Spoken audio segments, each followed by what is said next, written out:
ನಮಸ್ಕಾರ ಕರ್ನಾಟಕ. ಪೂಜಿತಾ ಶರ್ಮಾ ದರ್ಶನ್ ಹೆಸರು ಹೇಳ್ಕೊಂಡು ನನ್ನ ವಿರುದ್ಧ ಮಾಧ್ಯಮಗಳ ಮುಂದೆ ಕೂತ್ಕೊಂಡು ನಾನು ವಕೀಲನೇ ಅಲ್ಲ, ರೋಲ್ ಕಾಲು ಅದು ಇದು ಹೇಳ್ದಂಥ ಪೂಜಿತಾ ಶರ್ಮಾ ಗಂಡ ಏನಾದ ಅಂತ ಜಾಕಿ ಮೈಸೂರಲ್ಲಿ ಜಾಕಿ ಓಡಿಸೋದು ಗಂಡ ಏನಾದ ಅಂತ ಗೊತ್ತಿಲ್ಲ. ಬೇರೊಬ್ಬ ಗೀತಮ್ಮ ಅನ್ನೋ ಒಂದು ರಾಜಸ್ಥಾನಿ ಹೆಣ್ಣು ಮಗಳ ಗಂಡನನ್ನು ಈಕೆ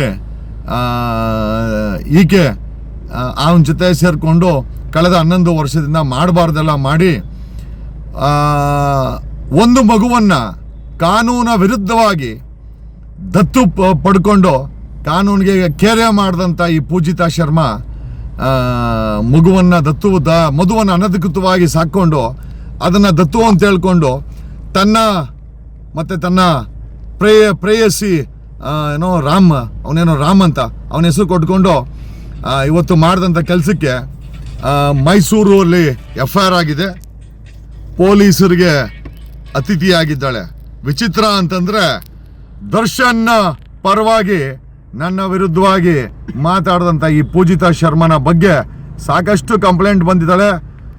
ಗಂಡು ಮಕ್ಕಳನ್ನು ಪಟಾಯಿಸೋದು ಅವ್ರ ಹತ್ರ ಸೆಟ್ಲ್ಮೆಂಟ್ ಮಾಡ್ಕೊಳೋದು ಇದೇ ಕೆಲಸ ಅಂತ.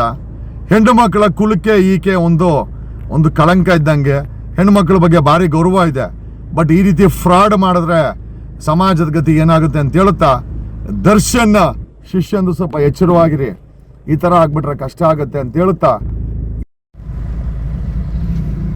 ಬದುಕೋ ಮುಂಡೇದ ಅಂತಂದ್ರೆ ಪಕ್ಕದ ಮನೆಯವರ ಚಪ್ಪಲಿ ಧೂಳನ್ನು ಕುಡ್ದೆ ಅನ್ನಂಗೆ ಬದುಕಕ್ಕೆ ನಾನಾ ಮಾರ್ಗ ಇದೆ. ಸ್ವಲ್ಪ ಕಷ್ಟ ಆಗ್ಬೋದು. ನಾವು ನೋಡಿ ಹಳ್ಳಿಯಿಂದ ಬಂದವರು ಇವತ್ತು ಯಾವ ಮಟ್ಟಕ್ಕೆ ನಾವು ಕೂಡ ದೇವರು ಬೆಳೆಸಿದಾನೆ ಅಂತಂದರೆ ನಮಗೆ ನಮ್ಮ ಕಷ್ಟದ ಮೇಲೆ ನಂಬಿಕೆ ಇದೆ. ಶಾರ್ಟ್ ಕಟ್ಟಲ್ಲಿ ಹಣ ಮಾಡೋಕ್ಕೆ ಹೋಗಿ ಸ್ವೀಟಾಗಿ ದರ್ಶನ್ ಅಂತವ್ರ ಹೆಸರು ಹೇಳ್ಕೊಂಡು ಡೀಲ್ ಮಾಡೋಕ್ಕೆ ಹೋಗಿ ತಗಲಾಕಂಡ್ಲೋ ಪೂಜಿತಾ ನಮ್ಮ ಟೀಮು ಟ್ರ್ಯಾಕ್ ಮಾಡಿ ಈಗ FIR ನಮ್ಮ ಟೀಮೇ ಮಾಡಿಸಿದ್ದ ಅವಳ ಮೇಲೆ ಕಂಪ್ಲೇಂಟ್ ಸಹ ನಮ್ಮ ಟೀಮಿನ ಇನ್ಚಾರ್ಜ್ ಜೇಮ್ಸ್ ಬಾಂಡ್ ಪುಟ್ರಾಜು ಅವರು ಫಾಲೋ ಅಪ್ ಮಾಡಿದ್ರು. ದರ್ಶನ್ ಥರನೇ ದರ್ಶನ್ ಶಿಷ್ಯಂದ್ರು ಆಗ್ಬಿಟ್ಟಿದ್ದಾರೆ. ನಿಜವಾಗ್ಲೂ ಒಂದು ಆತಂಕದ ಒಂದು ಸಮಾಜವನ್ನು ನಿರ್ಮಾಣ ಮಾಡೋದ್ರಲ್ಲಿ ಈ ದರ್ಶನ್ ಶಿಷ್ಯಂದ್ರು ಯಾವುದೇ ಸದ್ಯ ಬಡಿತಾ ಇಲ್ಲ. ಮಾಧ್ಯಮದ ಮೇಲೆ ಎರಗ್ತಾರೆ, ಪ್ರಥಮ್ನ ಅಟ್ಯಾಕ್ ಮಾಡ್ತಾರೆ. ಇನ್ನೊಬ್ಬ ದರ್ಶನ್ ಶಿಷ್ಯಳು ಗಂಡನನ್ನು ಮಾಯ ಮಾಡಿ ಅಕ್ರಮ ಸಂಬಂಧ ಇಟ್ಕೊಂಡು ಅಕ್ರಮವಾಗಿ ಮಗುವನ್ನು ತಂದು ಸಾಗಲಾಕೊಂಡು ಈಗ FIR ಆಗಿ ಜೈಲಿಗೆ ಅತಿಥಿ ಆಗ್ತಾ ಇದ್ದಾಳೆ. ಏನೋ ಈ ಎಲ್ಲ ವಿಚಾರ ತಿಳಿಸುತ್ತಾ, ಯಾರೇ ಆಗಿರಲಿ ಕಾನೂನಿಗೆ ನೀವು ತಲೆ ಬಾಗಲೇಬೇಕು. ಬಾಗ್ಲಿಲ್ಲ ಅಂದರೆ ಕಾನೂನು ತನ್ನ ತಾಕತ್ತನ್ನು ತೋರಿಸುತ್ತೆ ಅಂತ ಹೇಳುತ್ತಾ, ಮೈಸೂರಲ್ಲಿ ಜೈಲಿಗೆ ಹೋಗಲು ರೆಡಿಯಾಗಿರುವ ಪೂಜಿತಾ ಶರ್ಮಾ, ಆಲ್ ದಿ ಬೆಸ್ಟ್ ಪೂಜಿತಾ. ಬೇರೆಯವ್ರಿಗೆ ಟೋಪಿ ಹಾಕೋ ನೀನು ಇವತ್ತು ಖುದ್ದು ಜೈಲಿಗೆ ಹೋಗ್ತಾ ಇರೋದು ಒಂದು ವಿಪರ್ಯಾಸದ ಸಂಗತಿ.